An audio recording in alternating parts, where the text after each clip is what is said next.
Bueno, des de Compromís sí que volem expressar la nostra preocupació. Estem tenint diversos déjà vus ja des de fa mesos perquè el tema és recurrent i no sabem exactament què es preocupa més.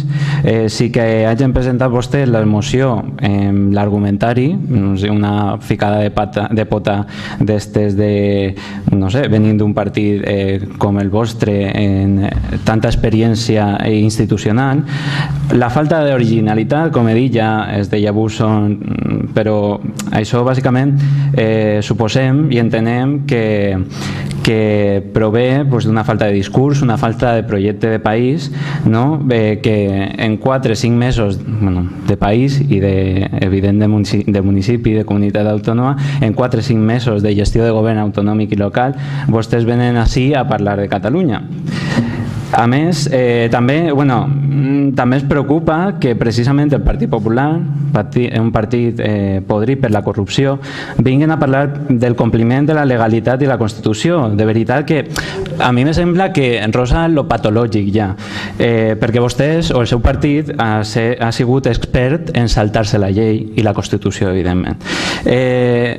Considerem, però de manera seriosa, que existeix un problema.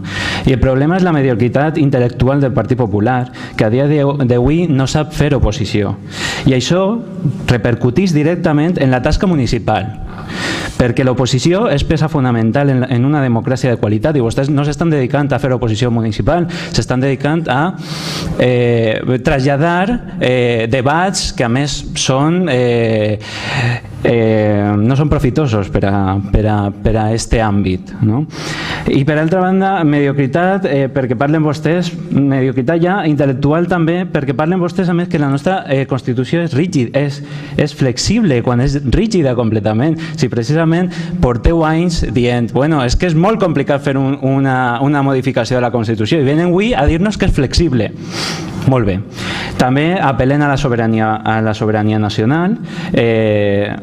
Li recorde que la sobirania nacional és un concepte absolutament anacrònic i és precisament antidemocràtic, perquè el propi concepte se va inventar per l'estat liberal, els liberals. Jo sé que això a vostès els agrada molt, però va ser inventat perquè la sobirania residia en el propi rei i, clar, si se li negava la sobirania en el rei, tenia que passar al poble i els liberals no podien, evidentment, assumir que la sobirania residia en el poble. Per això se van inventar un ens, la nació, en la que podria residir esta sobirania de manera que no la podien delegar en ells.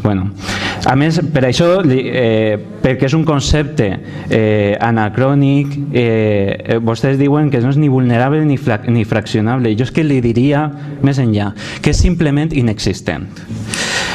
Per altra part, la part considera que és també preocupant la falta de coherència. Vostès venen així a dir que la CUP i Junts pel Sí no representen la majoria, que jo estic d'acord amb vostès, no representen la majoria de vots, però és que vostès porten 4 anys dient que el Partit Popular en un 40% de vots representen la majoria de la societat espanyola. I vostès han estat legislant en contra de la societat espanyola i en contra de tota l'oposició, en un 40% dels vots.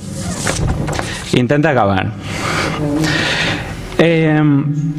Mediocritat intel·lectual, perquè vostès no tenen cap projecte per a aquest país i venen avui a fer la seva campanya amagant les seues vergonyes i la seva incompetència baix la bandera. No volen parlar de Constitució? Doncs podem parlar de Constitució, podem parlar de les polítiques antisocials que han fet, la destrucció d'ocupació i els drets laborals, podem parlar de les unitats educatives que han tancat, l'article 27 que parla de l'educació i vosaltres tot el temps que heu tingut 20 anys de govern autonòmic i no us heu dedicat a eliminar barracons. L'article 31, fiscalitat progressiva. Article 35, dret de les persones a un treball remunerat i estable. Vosaltres heu estat constantment en l'oposició d'aquestes línies i també són valors constitucionals. L'article 40, un sistema que podria perfectament recolzar un sistema de finançament que no discrimina el poble valencià i que garantisca l'equitat de la renda territorial i personal.